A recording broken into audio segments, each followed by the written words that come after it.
Hello, adventurers. I want to take a moment to tell you that all our content can now be found uninterrupted and commercial-free on Apollo Plus. Apollo Plus is a subscription-based service that enhances your audio fiction experience with ad-free access to your favorite shows and exclusive content, while at the same time supporting us all as creators to keep bringing you quality content. Please take a moment to check out Apollo Plus at apollopods.com or download the app in your Google or Apple app stores. Again, that's Apollo Plus, your new home for quality audio fiction.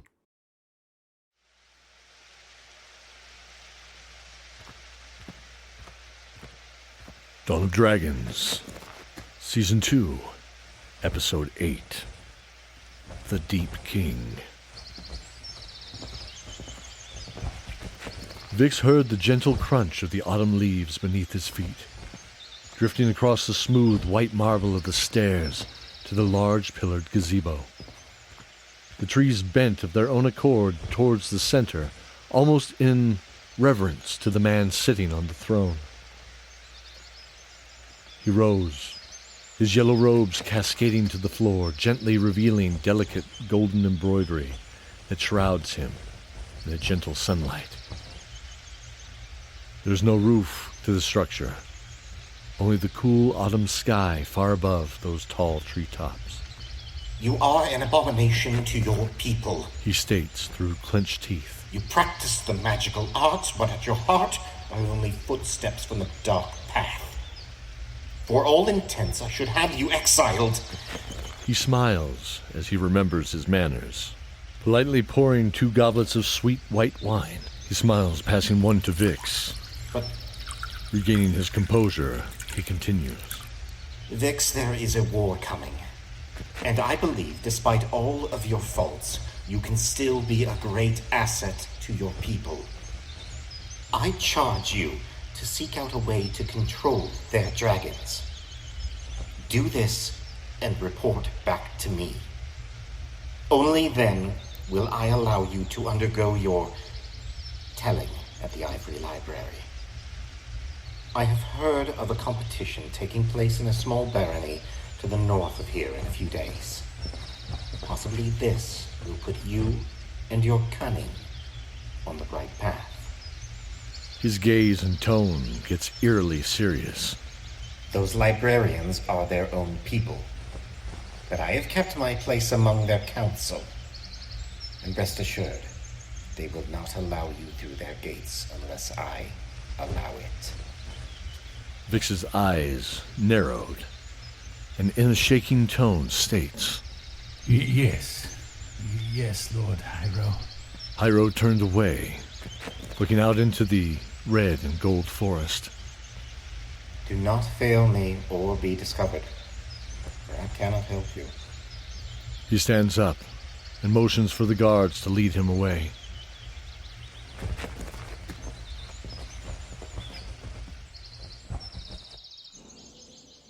Vix? Huh? Yes? Vix looked around.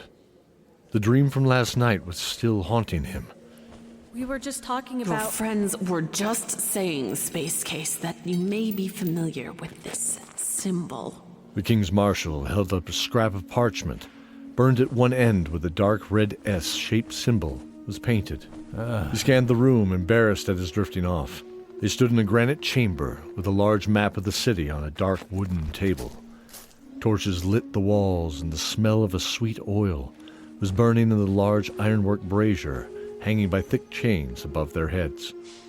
Light shone through the iron framework and panes of thick glass that held the clear oil itself. Yes. He looked back at the symbol. It seems at first it is just a stylized S shape. But what concerns me is the 5 parallel lines cut downward. He pointed them out on the paper.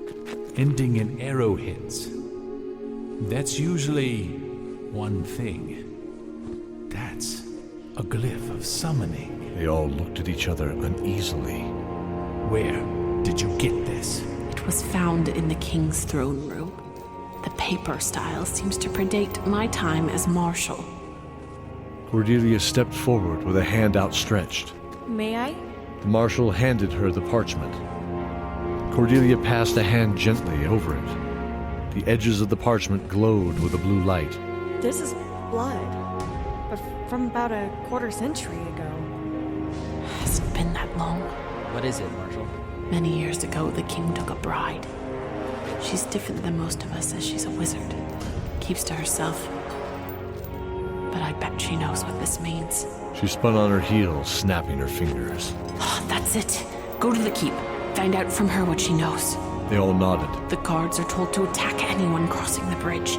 They will move for you if you carry this emblem. She handed ZANE a small 18-inch square of dark gray fabric with a pair of silver hammers embroidered with hair-thin steel thread.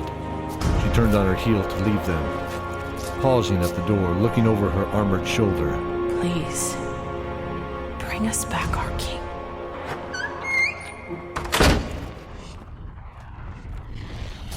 The smoke billowed up from the molten iron pouring 200 feet below the 60-foot-long, 10-foot-wide stone bridge they stood on.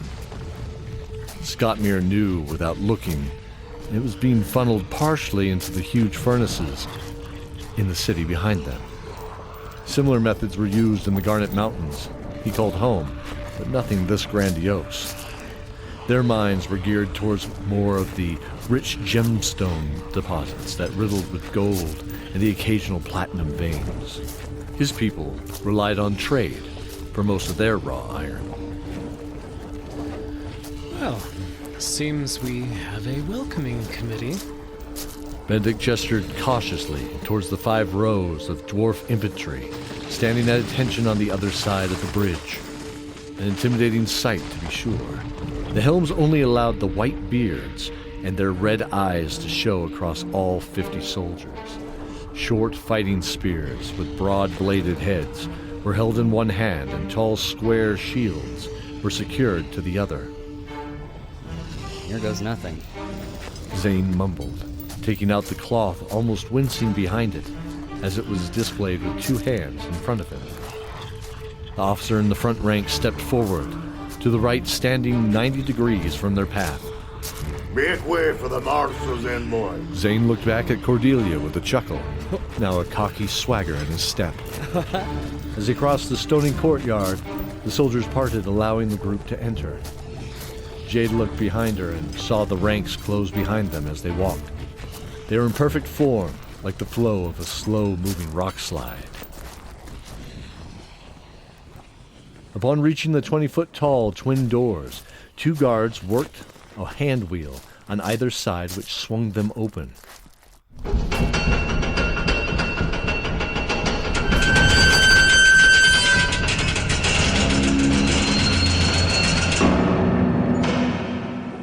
Allowing the group entry into the receiving hall of the keep. The hall was lit with large iron braziers similar to the ones in the marshal's office, hanging from the sides of the 50-foot-tall pillars, holding up the domed stone ceiling. The main floor was wide, easily spanning the same space as it was tall. The burgundy and gold floor runner led up to a raised platform on which was 2 stone thrones side by side. Next to them was a podium draped in a red velvet cloth, something round hidden beneath. The air was slightly stale and musty, foreboding.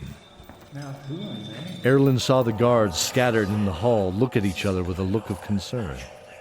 Their nervous shuffling and the thick plate reverberated in the hall dully. One of them pointed at ZANE. More importantly, the small banner he carried. The smell of charcoal in the braziers reminded SKOTMIR of his home far away. A similar hall, too, he noted, just not as dark. The pillars of his home were encrusted with red gemstones and gilded with gold embellishments. The figures on the throne became more visible. The dark midnight blue hues of the king's robes cloaked his frail body, his cheeks sunken, and the white whiskers of his chin sparse and wiry. The other figures sat in a black and red cloak, her hand on a bronze staff cresting in a dragon. At the foot of the stairs were the 4 king's guards, identifiable by a helmet adorned with 3 deep iron ridges, sweeping back, coming together as a single wall, their spears together in unison. Who approaches His Royal Majesty? The woman stood up and hissed. Sophie looked at the guards. You know you don't want to be here for this. ZANE held up the banner defiantly. They lowered their spears and looked at each other, then turned to the king and bowed before marching away in unison. Cowards! Come back! She looked at the imposters. You worms have no idea who you are playing with. An unfamiliar pit churned in Benedict's stomach as he noticed the king was trembling in his throne, staring at the woman wide-eyed. Her hair was spun platinum, gracing her beautiful ash-gray face. Her red eyes began to glow, and they noticed her canines began to lengthen as she held her hands outstretched. Please, SHAR. Let us reason with them. Please don't do this to Spirit. Stay down, Your Highness. This is my fight now.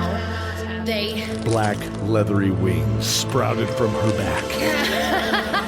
They cannot have you. Wielding. The voice came to Zorin's mind directly, but he knew it was the gleaming sword at his side. He took a deep breath and drew the blade from the scabbard. She is deeply evil and not of this world, Munoz. But I can protect you. Keep me close. Zorin dropped into a defensive stance. The group noticing followed suit, drawing their weapons or readying their spells. She shrieked, and lightning forked from her hands at Sophie, Benedict, Zorin, and SKOTMIR. The smell of ozone ran into Zorin's nose as he stood bracing for the impact of the blast, which never came.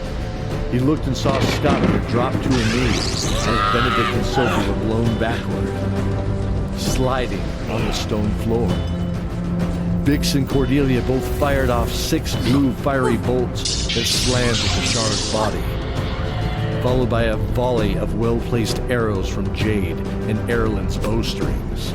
You dare to oppose me, mortals?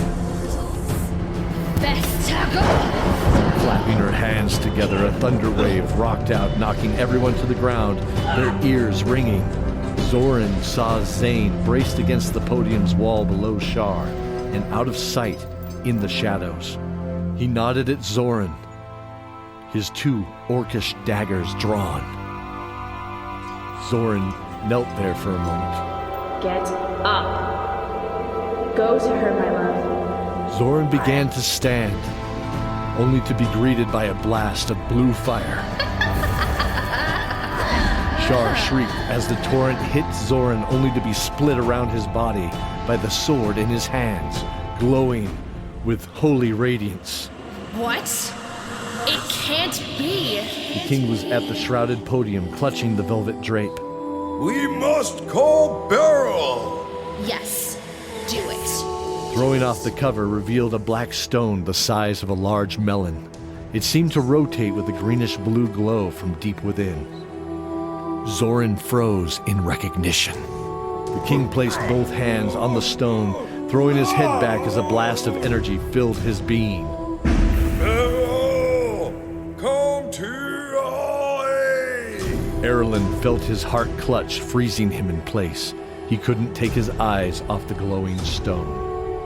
A deep thunderous reverb of giant wings thundered into the hall, deafening.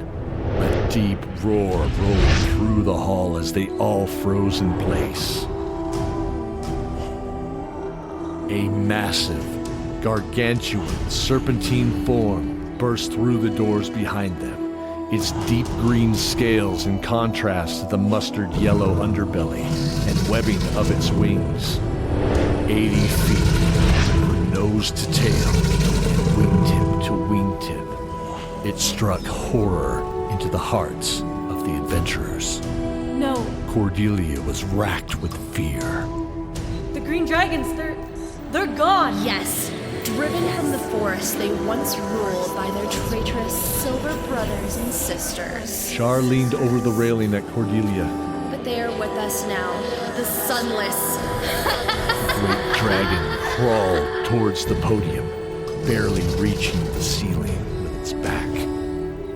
You called me to your side, King of the Iron City. Kill them! Kill them! Kill them all! Yes, gladly. She slammed a claw into the stone, leaving a 5-foot indentation where Benedict once was rolling out of its path. Barrel hissed, swinging its tail in a sweep down. Vix yelling, throwing both himself and Cordelia down, feeling the air move as it sailed barely overhead. Arrows flew from Jade as she deftly dodged another slam from the claw. Sophie struck out at its underbelly, driving the sword deep into its flesh. The dragon swung to his side, wrenching the blade free, sending both it and its owner sliding on the floor. You cannot leave. You will die here, together. SHAR raised her hand, summoning a gale force wind from her slamming into the party, who held onto the ground for all the strength they could muster.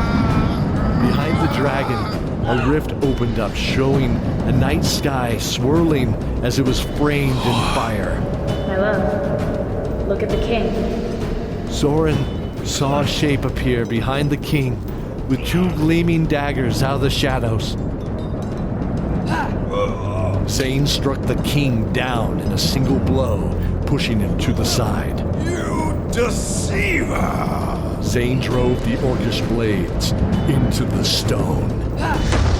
Sparks flew from the impact, sending ZANE reeling back. The stone was completely unharmed. ZORIN was shocked. ZORIN, it is time. Send me to your friend. You cannot stop us! SHAR shrieked as she stopped the gale. Barrel, now! Barrel drew in a deep breath. Now! I will free you of this shadow world. ZORIN winced slightly. ZANE! Before casting the blade in a gleaming arc. Use this! To his best friend. Yeah! ZANE grasped the hilt of the sword out of the air. Well, my love. And brought it down. An explosion of green light erupted in the room. Sophie felt herself tumbling, end over end, in the growing darkness, as everything went black.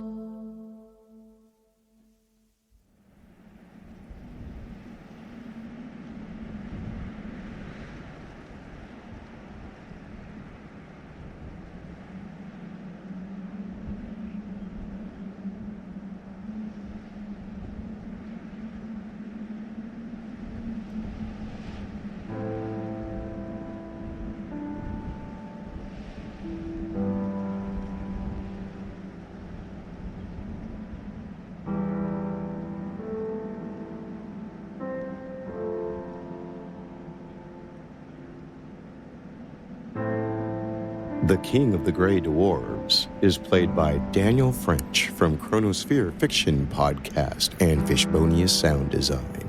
Beryl, the Green Dragon, is played by Piper Cleveland from the World Forge Podcast. Farrah Ironstone is played by Nikki Richardson from the Top of the Round Podcast. Random Dwarf Guards, voiced by Mike, the DM, from Tales of Asperon, the actual play podcast. The sword is played by Haley Munoz. ZORIN, played by Cody Miller. SHAR is voiced by J.D. Rose. Sophie, played by Sarah Jenkins. Zane Shieldheart, played by Storm S. Cone. Cordelia Shieldheart is played by Joleen Fresquez. Benedict Shieldheart, played by Brian Dowling. SKOTMIR is played by Colten Jannssen. Jade is voiced by Cara Danvers. This is Vix, the chaotic you sniveling fools. Voiced by Daniel Nichols of the Happy-Go-Lucky Podcast. Lord Hyro, the Elven King, is voiced by Matthew Bianchi. And I am Mike Atchley, your narrator. Please support our magnificent cast by visiting their projects in the show notes and telling a friend. This episode of Dice Tower Theater's Dawn of Dragons is brought to you by our patrons, Haley Munoz, Corey Phautch, and Daniel Nichols. You too can join our Patreon program for exclusive art, video, and discussion about the show, even possibly joining in on a game. A detailed link is in the show notes or at Dice Tower Theater, that's spelled RE.com. Also sponsored in part by Brave Adventurers, creators of printable paper miniatures, free online generators, and more to enhance your tabletop game. In June, their patrons will receive a printable fantasy chess set that's D&D compatible with a throne room battle map that doubles as a chessboard. Finally, to close as we're working on something very exciting together to be announced in the next few months. Tune in June 28th as the story continues, and remember the oath.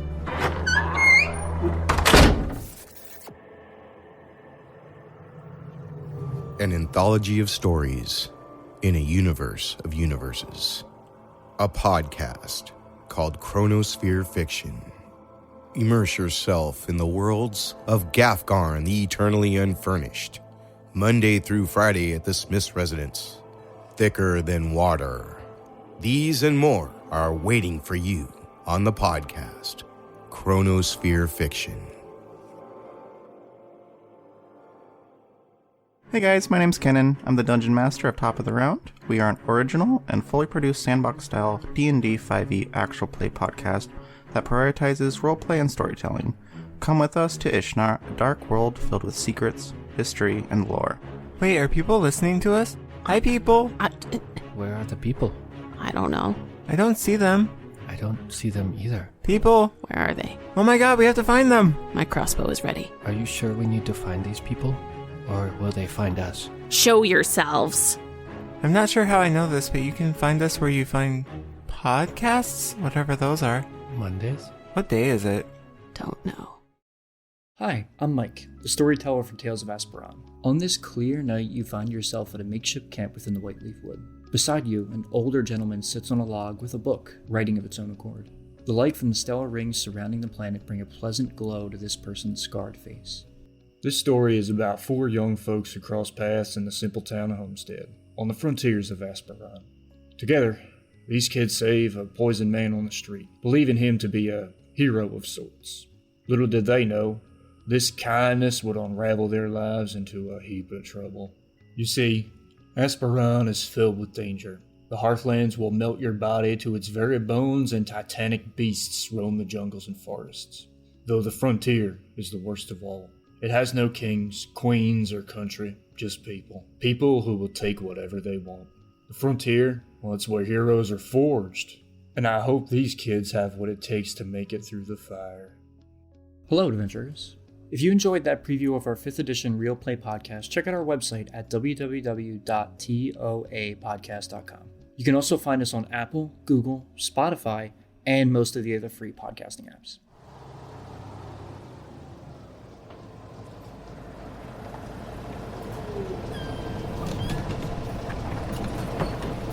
Cassandra Cole? Welcome, both of you. You are the final 2 to arrive. I won't be gone long, and Aunt Naughty needs your help. Promise me you'll be helpful. Hello? Is anyone there?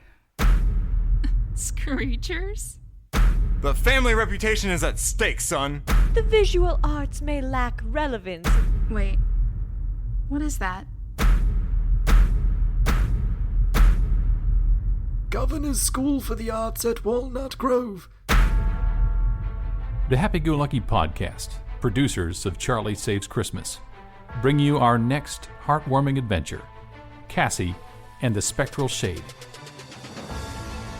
Don't you remember what it was like to be 17? It turns out you're quite pretty, and it wouldn't hurt for people to see me walking in with you. Good for you, Judy. Cut! That was ghastly. Dreadful. I want you to go through it again. This time make me feel something. You'd think that if I could dream the same thing over and over, that eventually I'd figure out how to control it better than this. I'm saving every moment, keeping them like diamonds locked away within. Sorry about that, but you'll find that Walgrove has a thing for dreadful terms. Fair and warm, lone traveler. Come, rest that I your wounds may bind. If my reputation is based on the company I keep, I suppose I'm better off heading in on my own. Please join your fellow first years in the Great Hall, where the staff and faculty have prepared a lovely reception for you.